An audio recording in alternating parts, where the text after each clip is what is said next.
안녕하세요. 저는 소아마비로 인해 다리를 저는 30대 후반의 남자입니다. 지금부터 제 이야기를 들려드릴게요. 저는 태어나자마자 부모님 두 분을 모두 잃었습니다. 어머니는 저를 낳다가 상고로 인해 돌아가셨고, 아버지는 예정일보다 훨씬 일찍 시작된 진통으로 인해 급하게 병원으로 오시던 중 빗길에 미끄러져 오토바이에 치여 돌아가셨죠.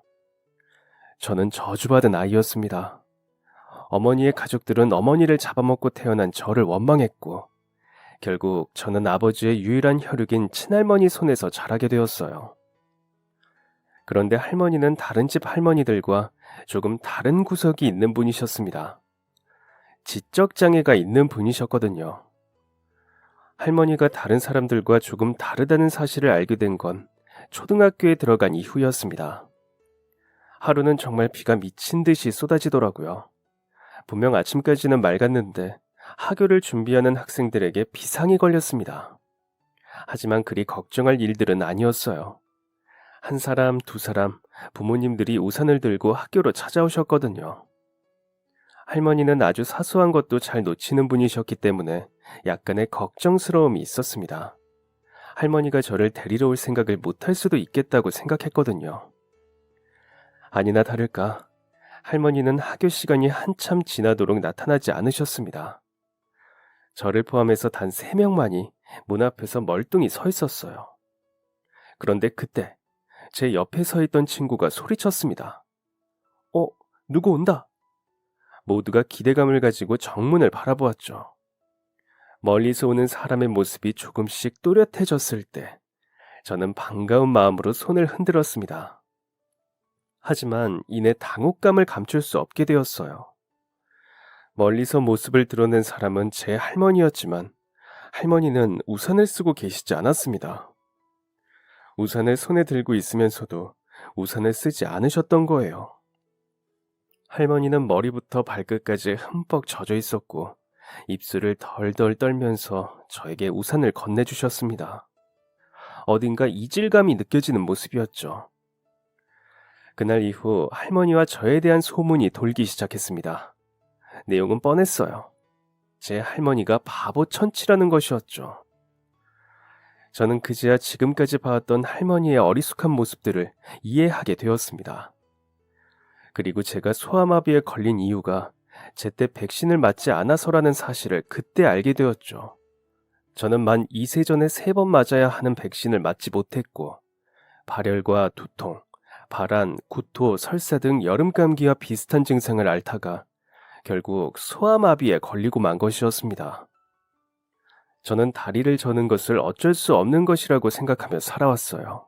하지만 이 사실을 알게 되자 원망스러운 마음이 들더라고요. 지적장애를 가진 할머니, 나를 낳다가 돌아가신 어머니, 함께 어머니의 곁으로 간 아버지, 제 생일이 부모님의 기일이라는 사실이 그토록 원망스러웠던 적이 없었습니다. 다리를 절지 않아도 됐었는데 라고 생각하기 시작하자 세상의 모든 것들이 원망스럽게 보였습니다. 자존감도 당연히 떨어졌죠. 게다가 다리를 전다는 이유로 많이 놀림을 받았습니다. 차라리 힘이 있어서 놀리는 놈들을 힘으로 눕혔다면 그 정도로 놀림받지는 않았을 텐데. 제가 꼼짝없이 당하기만 하자 아이들은 다리를 저는 것뿐만 아니라 아버지 어머니가 없는 것과 할머니에게 장애가 있다는 것, 가난한 것까지 뭉뚱그려 저를 놀리고 괴롭히기 시작했어요. 그런데 저는 그렇게 괴롭힘을 당하면서도 저를 괴롭히는 그 아이들이 미운 마음보다 그 아이들을 부러워하는 마음이 더 컸습니다. 제 옷자락을 잡아당기고 절뚝거리는 제 몸을 슬쩍 밀다가 깨르륵거리며 도망가는 그런 모습이 부러웠어요. 저 아이들은 저렇게 웃으면서 뛸 수도 있구나. 걷고 싶을 때 걷고 뛰고 싶을 때 뛰고 어색하게 걷지도 않고 그 누구도 저 아이들이 걷는 걸 신기하게 보지 않는구나. 특히 남자아이들은 몸으로 토닥거리면서 노는 경우가 많죠. 그게 얼마나 부러웠는지 몰라요. 그런데 저에게는 그것도 허락되지 않았습니다. 장애가 있었기 때문에? 다른 아이들이 저를 무리에 끼워주지 않았기 때문에? 아니요. 그 전에 다른 이유가 있었습니다. 바로 원치 않는 주변의 배려 때문이었죠. 원치 않는 배려를 받아본 적 있으신가요? 배려는 긍정적인 단어지만 배려하는 대상에게 도움이 되어야 긍정적일 수 있다고 생각해요. 저에게 원치 않는 배려를 베푼 사람은 다름 아닌 중학교 담임 선생님이었습니다. 제가 살던 지역에서 가장 작은 국민학교를 졸업하고 중학교에 가니 저를 모르는 아이들도 많더라고요. 학생 수도 많았죠. 그래서인지 국민학교 때와는 다르게 저를 바라보는 친구들도 존재했습니다. 앞서 말했던 짓궂은 장난과 농담을 주고받으며 그 나이 또래 남자아이들이 노는 것처럼 저도 친구 관계를 만들어 나갈 수 있었어요. 그런데 이마저도 얼마 가지 못했습니다. 친구 한 명과 몸으로 푸닥거리를 하고 있는데 멀리서 선생님이 친구의 이름을 크게 부르면서 저희 쪽으로 다가오셨습니다. 선생님은 왜인지 화가 난 얼굴을 하고 계셨어요. 친구는 제 목에 팔을 건 채로 선생님을 어리둥절하게 보고 있었죠. 그런데 그때 선생님이 친구의 뒷덜미를 낚아채고는 큰 소리로 화를 내셨습니다. 너 지금 친구한테 무슨 짓이야? 이 순간 저희를 둘러싼 공기가 싸늘하게 가라앉아 있었습니다. 저와 친구를 신경도 쓰지 않던 아이들마저 저희 쪽을 바라보았죠. 친구는 당황했는지 떨리는 목소리로 선생님께 물었어요. 네? 저희 노는 중인데요. 선생님은 들고 있던 출석부로 친구의 등짝을 내려치더니 이렇게 말씀하셨습니다. 너는 이게 지금 노는 거야? 다리 저는 애를 이런 식으로 대하는 게 노는 거냐고. 제가 선생님 저는 괜찮은데요 라고 말했지만 선생님은 제 말을 듣지 않으셨어요. 너 얼른 사과해. 친구는 졸지에 재미있게 놀아놓고 사과해야 하는 처지가 되었습니다. 당시 선생님의 권위는 대단했지만 친구는 억울한 마음에 선생님의 말을 받아들이지 못했습니다. 저희는 놀고 있었던 거예요. 얘도 아무 말 안 했다고요. 그리고 그렇게 아프게 하지도 않았어요. 선생님은 더더욱 화를 내셨습니다. 얘가 정상인이랑 같아? 넌 정상인이고 얘는 비정상이잖아. 장애가 없으면 정상, 아니면 비정상. 이 말 자체도 불쾌했는데 제가 장애를 가졌다는 이유로 친구와 평범하게 놀아서는 안 된다는 식의 말은 제 기분을 더욱 상하게 만들었습니다. 친구는 선생님에게 지지 않고 말대꾸를 했습니다. 결국 화가 머리끝까지 난 선생님은 친구의 귀를 잡아당기며 교무실로 향하셨죠. 저는 친구의 억울함을 풀고자 어기적거리며 교무실까지 쫓아갔는데 제가 쫓아간 것 때문에 친구는 더 큰 벌을 받게 되었습니다. 도대체 친구를 얼마나 괴롭혔으면 여기까지 쫓아와서 해명을 하려고 하냐라는 이유로요. 친구는 결국 교무실에서 체벌을 받았고 그날 이후 그 친구와 매우 어색해졌습니다. 그리고 잘 지내던 반 친구들과도 서먹한 사이가 되었죠. 이유는 하나였습니다. 쟤랑 가까이 지냈다가 선생님한테 오해받을 수 있어. 저는 몇 번이나 선생님에게 억울함을 토로하려 했지만 듣지 않으셨습니다. 선생님의 머릿속에는 장애인은 약자다. 장애인은 결코 스스로를 지킬 수 없으며 누군가의 도움을 받아야만 한다. 장애인을 비장애인처럼 대하는 것은 죄악이다라는 생각이 깊게 박혀있는 듯 했죠. 선생님은 친구들과 제 사이가 멀어진 계기가 선생님 때문이라는 것은 모르고 저를 어색하게 대하는 친구들을 공개적으로 혼내기도 하셨습니다. 제가 혼자서 공을 줍거나 교실 청소를 하고 있는 모습을 보면 주변에 있는 친구를 쥐잡듯이 잡으셨죠. 저는 제가 할 수 있다고 말했지만 역시나 듣지 않으셨어요. 선생님에게 혼나는 친구들이 하나 둘 늘어나자 제 주변에는 결국 아무도 남아있지 않게 되었습니다. 저랑 붙어 있다가는 무슨 일을 당할지 모르니까요. 청소를 하고 있는데 어떤 친구가 자기가 빗질을 할 테니 가서 쉬라고 하더군요. 그래서 이건 내 일이니 내가 하겠다라고 했습니다. 그런데 그 친구는 진심으로 짜증을 내며 이렇게 말했어요. 내가 하고 싶어서 하는 것 같아? 선생님이 도와주라잖아. 저는 천덕꾸러기였습니다. 모두의 귀찮은 존재였죠. 그리고 대청소를 하거나 뭘 하려고 하면 저에게 쉬라고만 하는 선생님 때문에 저는 남들 고생할 때 그 모습을 지켜만 보는 사람이 되었습니다. 좌불안석이었죠. 저는 선생님이 저를 미워해서 일부러 이런 식으로 괴롭히는 건가 진지하게 고민하기까지 했습니다. 그런데 그건 아니었어요. 선생님은 진심으로 저를 위한다고 생각하셨거든요. 1학년을 이렇게 보냈으니 2학년은 말할 것도 없었습니다. 소문은 저희 반을 넘어 다른 반까지 전해졌기 때문이었죠. 저는 철저히 외톨이였습니다. 처음에는 선생님에게 잔소리 듣기 싫어서 저를 귀찮게 여겼다면 이젠 저를 그냥 미워하는 상황이 되었죠. 더 속상한 건 저와 대화 한번 나눠보지 않은 동창들도 제 얘기만 듣고 저를 미워하기 시작했다는 겁니다. 저에 대한 소문이 사리부터 퍼져나갔기 때문이었어요. 제가 몸이 아픈 걸 무기로 삼아서 선생님에게 불쌍한 척을 했고 동정심 작전으로 하기 싫은 일은 혼자서 쏙쏙 빠져나갔다는 소문이었죠. 다른 곳에서는 제가 다리를 저는 것이 전부 연기라는 소문이 돌기도 했습니다. 저는 그렇게 왕따가 되었어요. 그런데 딱 한 명이 저에게 손을 내밀어 주었습니다. 바로 제 첫사랑이었죠.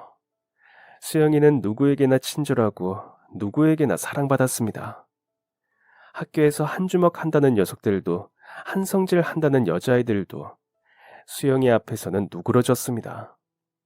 학교 여자애들은 수영이를 공주님이라고 불렀어요. 단순히 예뻐서가 아니었습니다.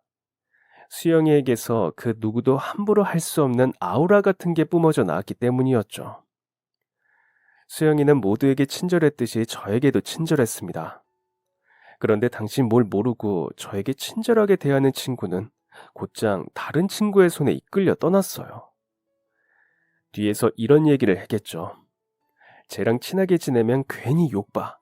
적당히 거리 두면서 지내. 그 수영이도 이런 이야기를 들었을 것입니다. 그런데 저와 거리를 두지 않았어요. 그렇다고 과하게 친절을 베푸는 것도 아니었습니다. 제가 빗자루질을 하고 있는 모습을 보면 선생님들이 보고 혼을 낼까봐 빗자루를 낚아채던 친구들과 달리 저에게 빗자루를 직접 쥐어주고 함께 청소를 해주었죠. 다들 이런 모습을 의아해했습니다. 모두의 사랑을 받는 수영이가 저를 굳이 신경 쓰고 있는 것도 신기했고 제가 청소를 하면 선생님들이 혼을 낼 줄 알았는데 아무도 저에게 관심을 갖지 않았으니까요. 그런데 이런 모습을 보기 싫어하는 몇몇 아이들이 있었습니다. 저처럼 어딘가 모자란 아이가 예쁘고 인기 많은 여자아이의 관심을 받는 게 꼴보기 싫었던 것이죠. 그런 아이들이 저를 괴롭히면 수영이는 저를 자연스럽게 데리고 나가서 쉬는 시간 동안 바람을 쐬어주고 함께 교실로 돌아오기도 했습니다. 제 앞에서 하지 말라고 대신 화를 내줄 수도 있었지만 그렇게 하지 않은 이유는 내가 너랑 친하게 지내는 게 보기 싫어서 그러는 애들이잖아. 내가 너를 대신해서 화를 내면 아마 너를 더 싫어할 거야. 내 앞에서는 아무 말 못해도 아마 내가 없는 곳에서 너를 더 괴롭히겠지. 그 이유는 바로 이것이었습니다. 마냥 착하고 친절하기만 한 여자인 줄 알았는데 생각이 깊더라고요. 저를 마냥 배려하지 않았던 이유도 생각이 깊었기 때문이었죠. 그렇게 제 첫사랑이 시작되었습니다. 그때를 떠올리면 머릿속이 분홍빛으로 가득 차는 것 같아요. 그만큼 당시에 저는 행복하고 어딘가 들떠 있었죠. 저는 풋사랑을 숨기는 방법을 몰랐습니다. 아마 제가 수영이를 좋아하는 걸 모두가 알고 있었겠죠. 평소 저와 수영이의 사이가 좋은 것을 매우 마음에 들어 하지 않는 노는 아이가 있었는데 그 양아치가 저를 부른 적이 있습니다. 절뚝거리며 밖으로 나가니 그 양아치와 친구들이 저를 비웃으며 보고 있더라고요. 양아치는 코웃음을 치며 이렇게 말했습니다. 야, 넌 양심이 있냐? 다리 저는 놈이 무슨 자신감으로 수영이 같은 애를 쫓아다녀? 순간 울컥했습니다. 난 수영이 쫓아다닌 적 없어. 나랑 수영이는 그냥 친한 거야. 그러자 그 양아치는 무서운 표정으로 말을 했어요. 니만 친하면 친한 거야? 수영이 생각은 안 하냐? 너 같은 놈이랑 같이 걸어 다니면 얼마나 쪽팔리겠어.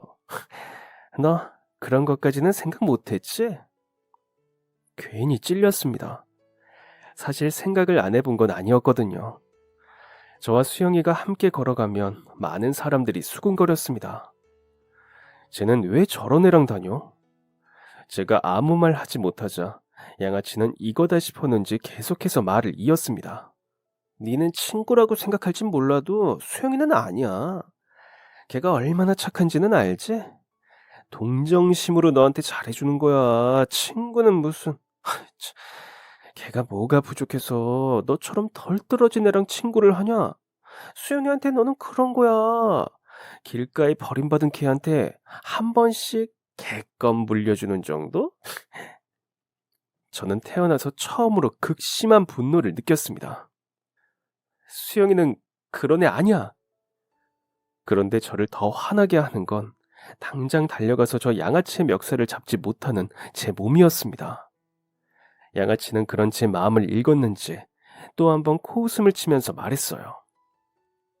왜? 열받냐? 응? 네가 열받으면 뭐 어쩔 건데.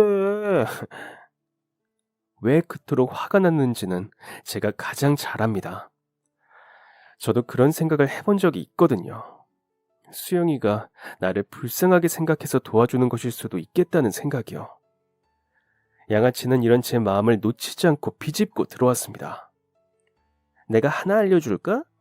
수영이는 너 귀찮아해. 한 번 도와주고 말 생각이었는데 너가 끈질기게 달라붙어서 귀찮아 죽겠다더라. 저는 쉽게 믿을 수 없었어요. 믿을 수 없다는 말에 양아치는 이렇게 말했습니다. 믿지 못하겠으면 수영이한테 직접 물어보든가. 그 자신감 있는 말투를 들으면 그 누구도 의심할 수밖에 없었을 거예요. 그래도 양아치는 양아치일 뿐 저는 수영이에게 직접 확인해야 한다는 생각이 들었습니다. 하지만 확인하지 못했어요.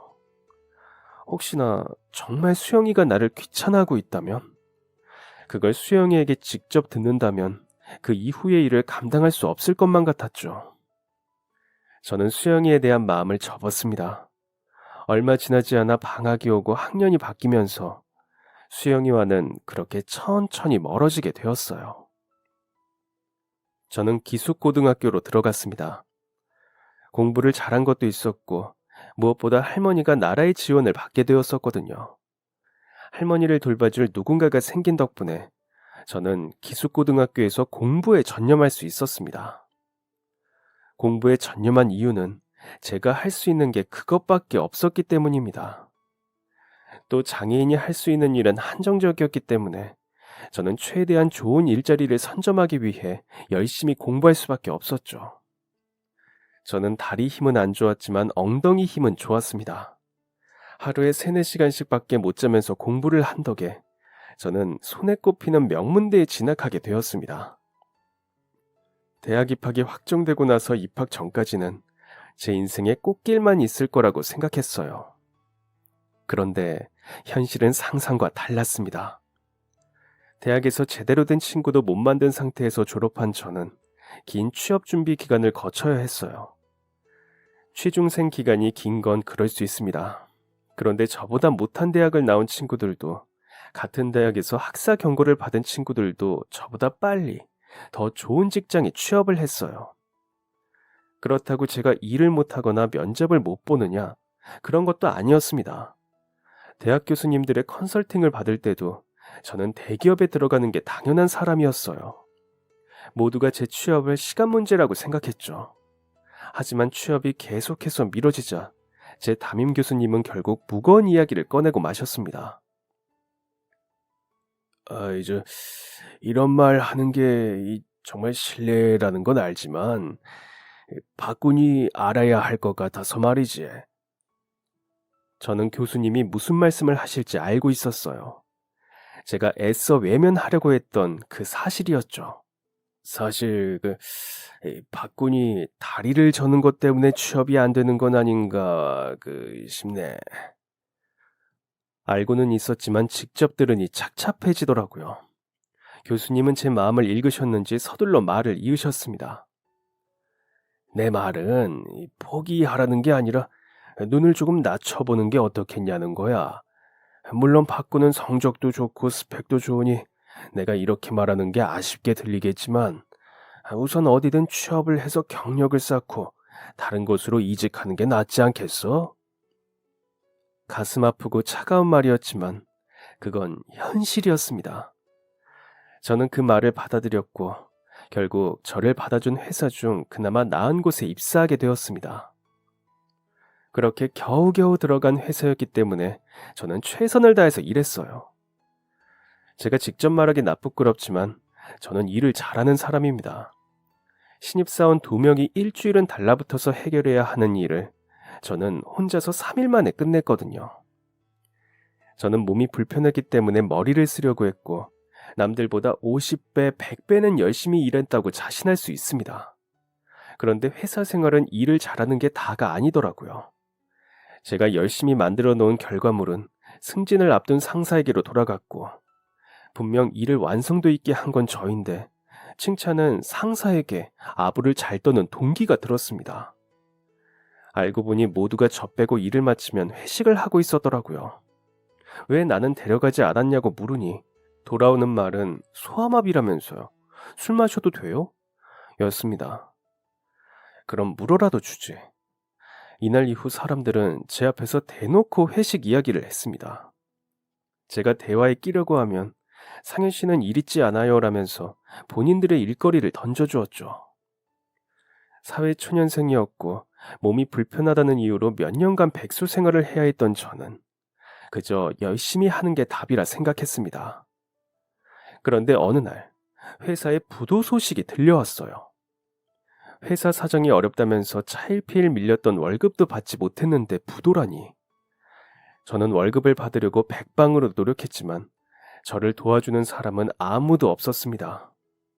다른 직원들은 어찌저찌해서 월급이라도 받았다던데 저는 제 돈으로 변호사를 선임한 뒤에야 월급을 겨우 돌려받을 수 있었습니다. 회사가 망했으니 일할 곳도 없어졌죠. 저는 이때도 외톨이였어요. 다들 모여서 이제 앞으로 어떻게 해야 하는지 이야기를 나누는데 저는 그 대화에 끼지도 못했습니다. 그래서 그 얄미운 동기는 상사의 추천으로 비슷한 계열의 회사에 들어가게 되었고 저는 또다시 백수 취준생이 되었어요. 다시 백수가 되기는 했지만 그래도 나름대로의 자신감은 있었습니다. 그래도 어느 정도 사회생활을 했으니까요. 이 경력을 인정받으면 다음 회사 이직은 수월할 거라고 생각한 것이죠. 제 예상은 맞아떨어졌고 저는 모든 서류 심사에서 손쉽게 통과됐습니다. 그런데 면접이 문제였어요.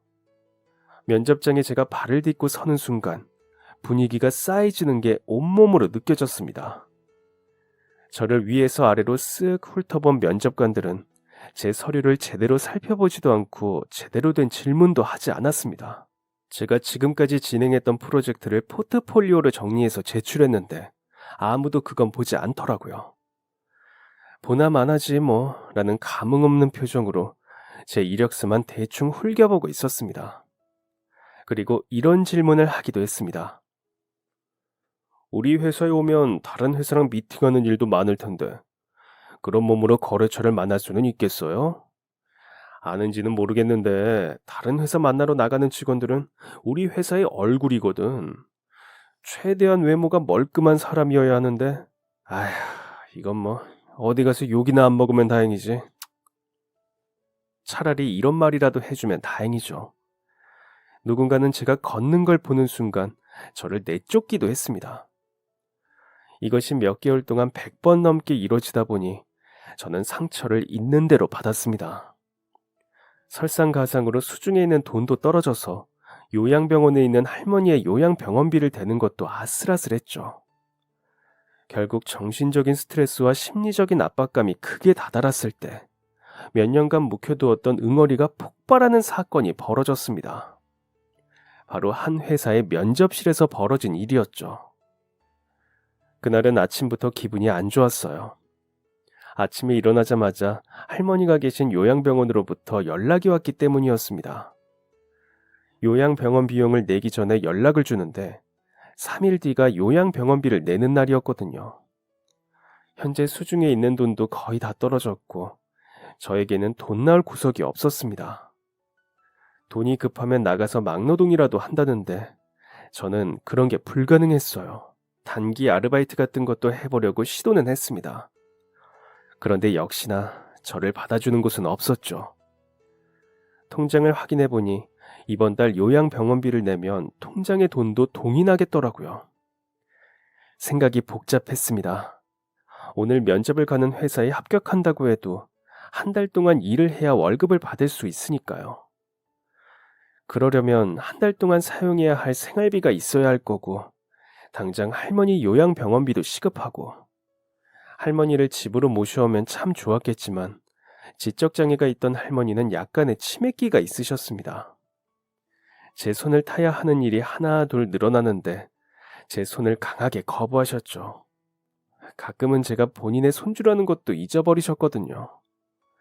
한숨을 푹푹 쉬면서 면접을 볼 회사 앞에 섰습니다. 작은 빌딩 안에 세를 주고 들어와 있는 작은 회사였죠. 회사 앞으로 가서 기다리고 있으니 한 직원이 나오더라고요. 직원이 웃는 얼굴로 제게 인사를 건넸습니다. 오늘 면접 보러 오신 분? 네. 이리로 오세요. 직원의 말에 따라 걸음을 옮기는 순간 직원이 멈칫하는 게 느껴졌습니다. 그 순간 뒤를 돌아 저를 보는데 눈빛이 싸늘하더라고요. 동시에 당혹감이 느껴졌습니다. 하지만 그런 눈빛에 또 상처를 받을 수는 없었어요. 저는 어떻게든 회사에 들어가야 했으니까요. 이제 더 이상 이력서를 넣을 회사도 없었습니다. 당장 돈이 나갈 곳을 헤아려 보면 열 손가락이 모자랄 지경이었죠. 제발, 제발을 반복하며 면접실 앞에 섰습니다. 약간 칠이 벗겨진 면접실 문이 열렸고 저는 안내를 해준 직원을 따라서 면접실 안으로 들어갔습니다. 면접관으로 있던 회사의 대표는 제가 들어오는 걸 알면서도 눈길 하나 안 주더라고요. 그러고는 눈을 이력서에 고정한 채 자기소개 해봐라고 했습니다. 초면에 그것도 면접을 보러 온 사람에게 반말이라니. 기분이 확 나빠졌지만 저는 이것저것 따질 존재가 아니었습니다. 저는 큰 소리로 자기소개를 마쳤죠. 대표는 그지야 고개를 들어 저를 보더라고요. 이력서가 꽤 괜찮은데 왜 우리 같은 회사에 왔어? 이렇게 말하는 데는 이유가 있습니다. 그 회사는 제 눈을 낮추고 낮춰서 면접을 보러 간 곳이었거든요. 이 정도 스펙으로 여기를 왔으면 그만한 결점이 있을 거다라는 생각으로 저를 훑어보는 대표의 시선이 제 다리에 머물렀습니다. 왜 여기로 왔냐라는 대표의 질문에 어떻게 대답해야 하나 고민하고 있었는데 그런 고민은 필요도 없었어요. 대표가 먼저 답을 말했거든요. 아유, 다리가 저 모양이네. 에휴. 대표는 자신의 생각을 숨길 의지가 없었습니다. 대놓고 저를 경멸하듯 바라보았죠. 그러고는 저를 데려온 직원을 큰 소리로 불렀어요. 야, 최성주! 밖에 서 있던 직원이 헐레벌떡 들어왔습니다. 대표는 손에 쥐고 있던 제 이력서를 땅바닥에 집어 던지면서 직원에게 소리 질렀습니다. 니는 일을 이따위로 하고 월급을 받고 싶어? 직원은 죄송하다는 말만 반복했죠. 제 눈앞에 벌어지고 있는 일이 현실로 느껴지지 않았습니다. 바닥에 나뒹구는 이력서, 제 서류를 통과시켰다는 이유로 온갖 욕을 듣고 있는 직원. 저런 거 데려와서 어디다 쓸 건데? 넌 내 돈이 쓰레기로 보이냐? 저딴 거에 월급을 쓰게. 너 일 똑바로 안 하면 바로 모가지라 그랬지. 진짜 쫓겨나고 싶냐? 어? 직원은 곧장이라도 울 것 같은 표정으로 죄송합니다를 반복했지만 그러면서도 흘끗흘끗 저를 원망스러운 눈빛으로 바라보았습니다. 처음엔 미안했는데 그 눈을 보니 미안한 마음도 쏙 들어가더라고요. 생각해보니 제가 미안할 건 하나도 없었습니다. 대표는 직원에게 그렇게 화를 내고도 분이 안 풀렸는지 이젠 저에게 썽을 내기 시작했어요. 장애가 있으면 양심을 좀 가져라. 왜 열심히 사는 정상인들 사이에 섞이려고 그래? 너 같은 놈 하나 있으면 물이 얼마나 흐려지는지 알아? 어? 무슨 생각으로 이력서를 내? 너 내 회사가 작아 보인다고 무시하냐? 내가 너 같은 장애인한테 무시당할 만큼 만만한 사람인 것 같냐고? 요즘엔 아주 개나 소나 날 무시해. 내가 얼마나 만만해 보이면 이딴 것도 면접을 본답시고 찾아오고 에휴 씨. 그때 확실히 깨달았습니다. 저 대표라는 적자는 자기보다 힘이 없는 직원과 저에게 자신의 스트레스를 풀고 있는 것이었어요. 직원은 참아야 할지 몰라도 저는 참을 이유가 없었습니다. 니네 둘 다 당장 안 꺼지고 뭐해? 저는 저에게 손가락질을 하는 대표에게 크게 소리 질렀습니다. 야! 일순간 공기가 조용해졌고 사장과 직원은 이게 미쳤나라는 표정으로 저를 보고 있었어요. 왜, 장애인이 소리 지르는 거 처음 봐? 나는 다리를 저는 것뿐이지 벙어리는 아니거든? 나 같은 인재가 이 후진 회사까지 와서 면접을 봐주면 감사합니다 라고 해도 모자랄 마당에 뭐? 나가? 대표가 사람 보는 눈이 없는데 회사에 발전이 있겠냐? 다리를 저는 나보다 사람 보는 눈이 발바닥에 달린 네가 더 이상해. 대표는 벌떡 일어나서 열을 냈습니다. 그런데 저는 그동안 서러움이 폭발했는지 지지 않고 소리 질렀습니다. 웅성웅성거리면서 몇몇 직원들이 다가왔죠. 당신은 평생 건강할 것 같지? 평생 모가지 꼿꼿하게 사람들 내려다보면서 살 수 있을 것 같지? 아닐걸? 당신처럼 무례하게 구는 사람들은 적이 많아. 그러니까 뒤통수 조심해. 당신이 나처럼 될 수도 있다는 거 꼭 명심하라고. 악에 받쳐서 말을 했습니다. 아마 평생 동안 꾹꾹 눌러왔던 게 한순간에 터진 것이었겠죠. 대표는 마음껏 무시해도 되는 존재인 장애인에게 한 소리를 듣자 자존심에 큰 스크래치가 난 것 같았습니다. 게다가 직원들까지 와서 보고 있었으니 자신의 권위가 훼손되었다고 생각했겠죠. 그러자 대표는 직원들에게 뭘 봐, 가서 일 안 해? 구경 났어!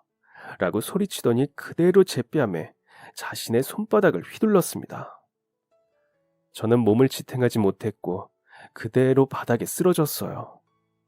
순식간에 부어오르는 뺨보다 마음이 더 아팠습니다. 대표는 이제야 정신을 차렸는지 말을 더듬으며 직원들을 내보냈어요. 어쩔 줄 몰라 하는 것 같았죠. 대표는 면접실을 빠져나가면서 누군가에게 전화를 걸었고 5분도 되지 않아서 한 여자가 달려들어왔습니다. 대표의 와이프인 것 같았어요. 그 사람은 저에게 합의를 요구했습니다. 제가 고소할 거라고 하니까 한 번 더 고소당하면 징역을 살 수 있다는 말을 하면서 울먹거렸죠. 저는 생각을 바꿀 생각이 없었습니다. 그러자 그 여자는 처음 불렀던 합의 금액의 3배나 되는 금액을 불렀어요. 멈칫했습니다. 그 정도면 할머니의 요양병원비도 낼 수 있었고 몇 달 정도는 버틸 수 있겠더라고요. 결국 저는 합의서에 사인을 했습니다. 너무나 자존심 상하고 돈에 굴복한 제 모습이 한심스러웠지만 당장 먹고 사는 문제에 자존심을 굽힐 수밖에 없었어요. 그렇게 합의를 하고 돌아오는 길 얼마나 울었는지 모릅니다.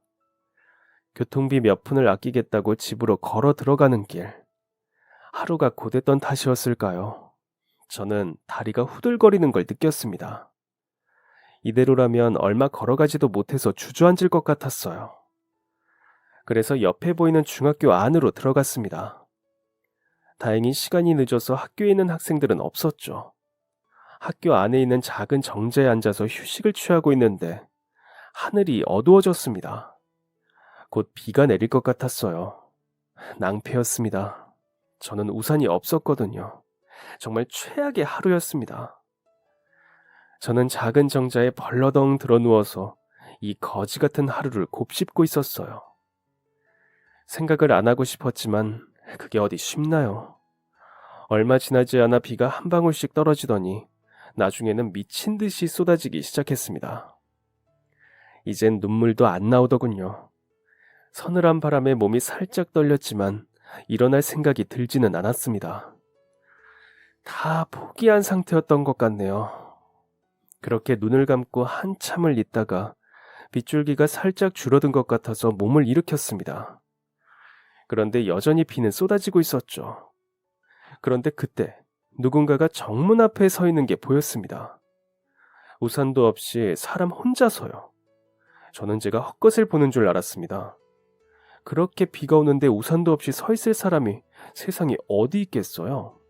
그런데 그것은 분명 사람이었어요.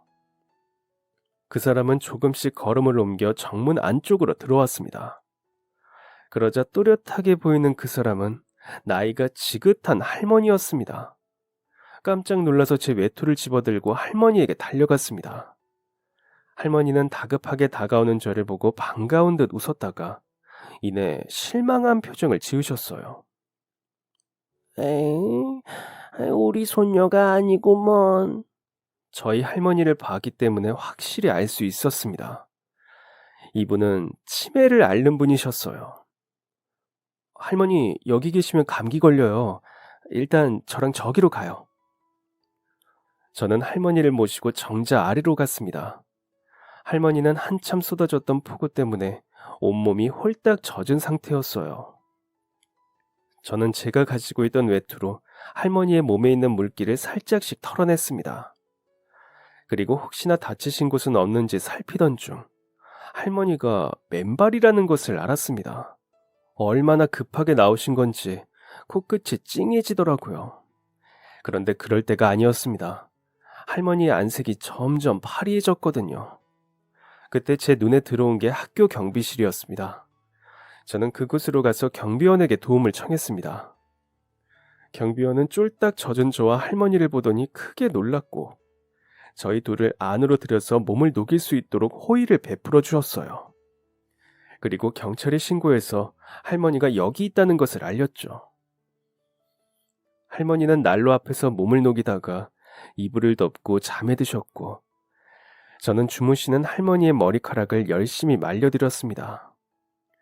더러워지고 상처난 발도 깨끗하게 씻겨드렸죠. 할머니에게 해드렸던 것들이 이렇게 쓰이다니 신기한 마음도 들었습니다. 그렇게 30분 정도가 지났을까요? 누군가가 경비실을 두드렸습니다. 경찰이었죠. 그리고 한 여자가 다급하게 뛰어들어왔습니다. 할머니! 할머니의 손녀로 보이는 그 여자는 비가 그렇게 많이 오는데도 땀범벅이었습니다. 울었는지 눈은 뻘겋고 얼굴에는 눈물 자국이 가득했죠. 할머니는 손녀의 목소리에 정신이 들었는지 부스스 일어나셨습니다. 할머니는 눈앞에 보이는 손녀의 얼굴을 쓰다듬으며 활짝 웃으셨어요. 우리 손녀, 비 와서 할미가 데리러 왔어. 치매에 걸린 할머니는 손녀가 비를 맞을까봐 그 비를 뚫고 찾아온 것이었죠. 할머니 속 손녀는 중학교 시절에 머물러 있었습니다. 할머니를 한참 살피던 손녀는 이제야 제 생각이 났는지 퍼뜩 정신을 차리곤 인사를 건넸습니다. 90도로 깍듯하게 몸을 굽혀 감사 인사를 했죠. 정말 감사합니다. 선생님이 거기 안 계셨으면 비 때문에 쓰러지셨을 거예요. 정말 감사합니다. 저는 과한 감사 인사라고 생각했습니다. 그래서 손을 저으며 별일 아니라고 말했죠.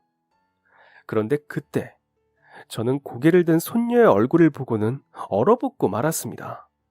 그건 손녀도 마찬가지였죠.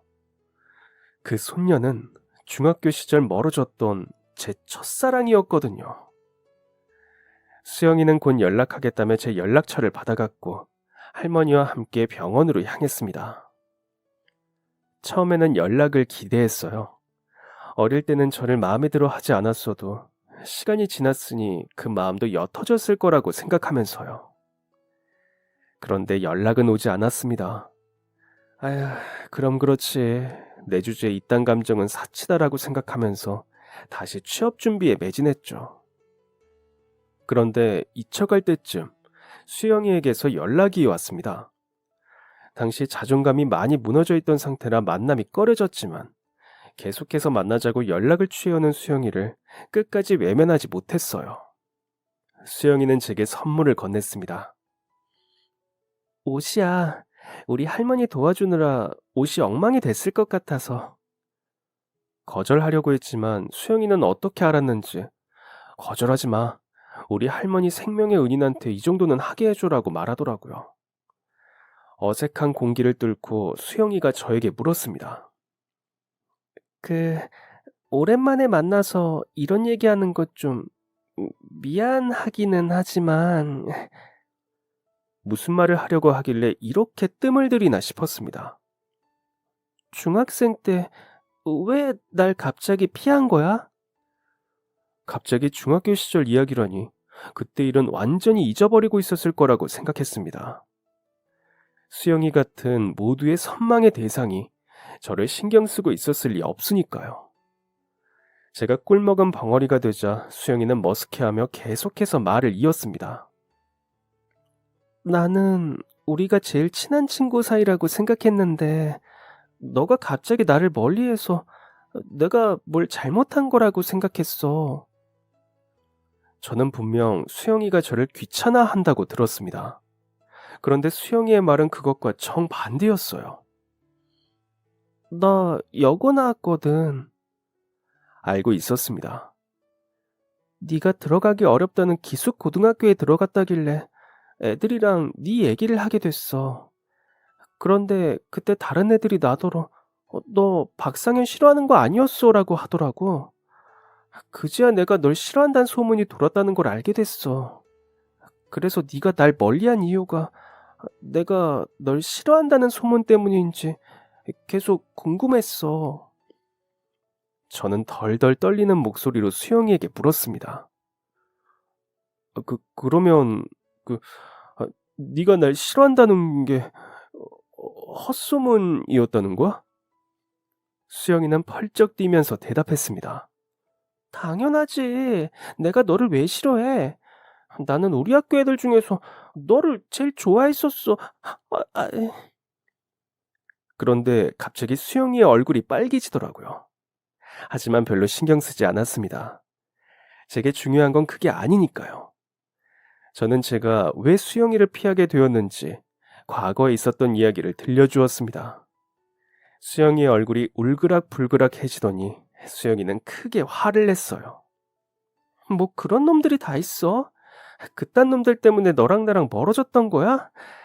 어쩐지 그 자식 더럽게 질척거리더라. 대학 가고 나서도 내가 걔 때문에 얼마나 고생했는지 알아?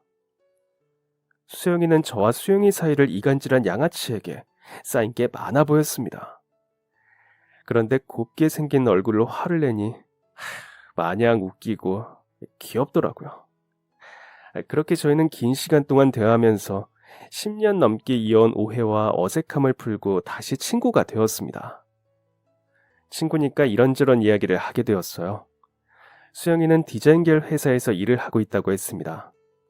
나이도 어리고 경력도 짧지만 학생 때부터 지금까지 수영이가 만든 작품을 본 회사가 수영이를 팀장 자격으로 스카우트해 갔더라고요. 우와, 우리 나이에 벌써 팀장이야? 너 진짜 대단하다. 수영이는 손사래를 치며 별것 아니라는 듯 말했습니다. 팀장이면 뭐해. 일이 많아서 집에 제대로 들어가지도 못하는데. 몇 달 동안 휴가도 못 쓰다가 겨우 시간 내서 할머니 보러 간 거였는데 그때 할머니를 잃어버렸던 거야. 그때는 하늘이 무너지는 줄 알았어. 그런데 어쨌든 할머니는 무사하시고 너도 다시 만났으니까 몇 달 동안 휴가 못 쓴 것도 행운이었다 싶어. 순간 분위기가 몽글몽글하게 변했지만 저는 얼른 그런 이상한 분위기를 없애버렸습니다. 여전히 제 마음에는 나 주제에? 라는 생각이 있었거든요. 그리고 제 현재 상황을 수영이도 알게 되었습니다. 제가 취업에 어려움을 겪고 있다는 것을 알게 된 수영이는 자기 지인의 회사에 저를 소개해준다고 했어요. 거절했지만 그 지인이 딱 저 같은 사람을 구한다고 했다며 면접이라도 봐보라고 했죠. 정말 감사하게도 저는 그 회사에 취업이 되었어요. 면접을 볼 때도 이 회사는 다른 곳과 조금 다르다라는 생각을 하기는 했습니다. 회사의 사장님은 제 다리에 관심이 없었거든요. 혹시 못 봤나? 면접 합격 통보를 해놓고 나중에서야 합격을 물으면 어떡하지라는 생각에 제가 먼저 다리를 저는 사람도 괜찮으냐고 물으니 사장님은 이해가 안 되는 표정으로 직원이 일을 잘하는 게 중요하지 잘 걷는 게 중요합니까? 라고 저에게 되려 질문을 하셨어요. 제가 그토록 듣고 싶었던 말을 해준 최초의 면접관이었습니다. 그런데 얼마 지나지 않아 놀라운 사실을 알게 되었어요. 사실 그 회사의 사장님이 수영이의 외삼촌이었던 것이죠. 삼촌도 제가 수영이의 오랜 친구고 할머니의 은인이라는 사실을 몰랐다고 했습니다. 정말 삼촌은 제 실력만 보고 입사를 시켜주신 것이었어요. 수영이에게 너무 과한 호의라고 이야기하니 수영이는 이렇게 말했습니다. 내 호의는 너한테 기회를 준 것까지였어. 면접을 보고 합격 통보까지 따낸 건 내 호의가 아니라 순전히 네 능력이야. 라고 말이죠. 저는 수영이와 가깝게 지내면서 그동안 무너졌던 자존감을 조금씩 회복하기 시작했습니다. 내가 너랑 친구가 되고 싶었던 이유가 뭔지 알아? 너는 네가 가지지 못한 것과 가진 것을 확실히 아는 친구였어. 다리가 불편한 건 바꿀 수 없는 현실이니 네가 할 수 있는 공부에 최선을 다했지. 넌 그때 네 모습이 얼마나 멋있어 보였는지 모를 거야. 얼굴이 새빨개졌습니다. 그저 살기 위해 했던 공부를 그렇게 봐줄지 몰랐어요. 짓궂은 놈들이 발로 밟은 책을 툴툴 털어서 가방에 넣는 거 보고 네가 참 대단하다고 느껴졌어. 그리고 공부하는 만큼 성적이 쭉쭉 오르는 것도 멋졌고 나는 공부에는 영 소질이 없었잖아. 몸둘 바를 모르겠더라고요. 처음으로 들어보는 칭찬이었습니다. 저는 저도 모르게 변명을 했어요. 책 그건 버리면 아까우니까. 그리고 거기에 적힌 필기도 다시 쓰기 귀찮고 성적은 내가 공부를 많이 하기는 해서 그런데 누구나 그 정도로 공부하면 성적이 잘 나왔을 거야. 수영이는 이렇게 말하는 제 얼굴을 힘껏 부여잡으며 이렇게 말했습니다. 야, 내가 멋있게 느꼈다고 그러면 그렇구나라고 해. 그리고 그렇게 공부해도 성적이 안 나오는 사람도 있어. 그 사람이 네 앞에 있잖아. 휴, 너처럼 되어보겠다고 공부했다가 코피만 쏟고 성적은 나오지도 않았어. 수영이는 그토록 듣고 싶던 진심 어린 칭찬을 해주는 사람이었고 저를 세상에서 가장 잘난 남자로 만들어주는 여자였습니다. 그러던 어느 날 밤 수영이가 저희 집 앞으로 찾아왔습니다. 할 말이 있는 것 같더라고요. 집 앞 벤치에 앉아서 수영이의 이야기를 기다리는데 수영이의 입에서 나온 말은 숨 쉬는 것마저도 잊게 만들었어요. 상윤아, 우리 결혼할래? 저는 겨우 숨을 내뱉었습니다. 아이, 결혼? 저희는 사귀는 사이도 아니었어요. 그런데 갑자기 결혼이라니 말도 안 되는 소리였습니다. 장난치지 말고 갑자기 무슨 결혼이야? 답답해서 가만히 못 있겠어. 우리 정도면 잘 맞는 것 같아. 난 너랑 더 가까워지고 싶고 너랑 함께 있으면 평생 행복할 것 같아. 이제 그렇다고 해도 갑자기 결혼은 아니지. 그럼 연애부터 하자는 거야? 연애, 그래, 저는 순간 제 입을 틀어막았습니다. 연애? 연애라니, 내가 수영이랑? 실수라고 말을 바꾸려는데 수영이는 기회를 놓치지 않았습니다. 그래, 연애부터 하자. 이거 네가 먼저 연애하자고 한 거다? 수영이의 묘책이었습니다. 제가 자기에게 마음이 있는 건 확실한데 소심한 성격 탓에 만나자는 말을 못하니 이런 방법을 쓴 것이었죠. 저희는 그렇게 연애를 시작했고 수영이는 제가 다리를 저는 사람이라는 것을 전혀 개의치 않았습니다. 네가 왜 저런 사람을 만나라는 식의 말을 하는 사람들을 간혹 보게 되었는데 그때마다 크게 화를 내면서 제 편이 되어주었죠. 결혼을 준비하게 되었을 때도 수영이 부모님을 뵙는 것에 큰 부담이 있었습니다. 하지만 두 분은 제 불편함을 흠으로 보는 것이 아니라 그것을 극복한 저를 대견하다고 생각해 주셨어요. 할머니를 도와주었던 은인이라는 것도 한몫했고 말이죠. 수영이의 할머니와 제 할머니는 현재 같은 요양병원에 계십니다. 정말 신기할 정도로 두 분이 잘 맞으시더라고요. 어렸을 적 친구를 만난 것처럼 서로를 보면 까르륵거리며 소녀처럼 즐거워하십니다. 저와 수영이를 다시 만나게 해준 할머니에게 감사하고 한때는 원망하기도 했지만 부족한 형편에서도 저를 키워주신 저희 할머니에게도 온몸을 다해서 감사합니다. 특히 저를 믿어주고 사랑해주고 결혼해준 제 아내 수영이에게도 감사해요. 그럼 지금까지 사연 들어주셔서 감사합니다. 사연이 재미있으셨다면 구독과 좋아요를 눌러주세요. 감사합니다. 안녕히 계세요.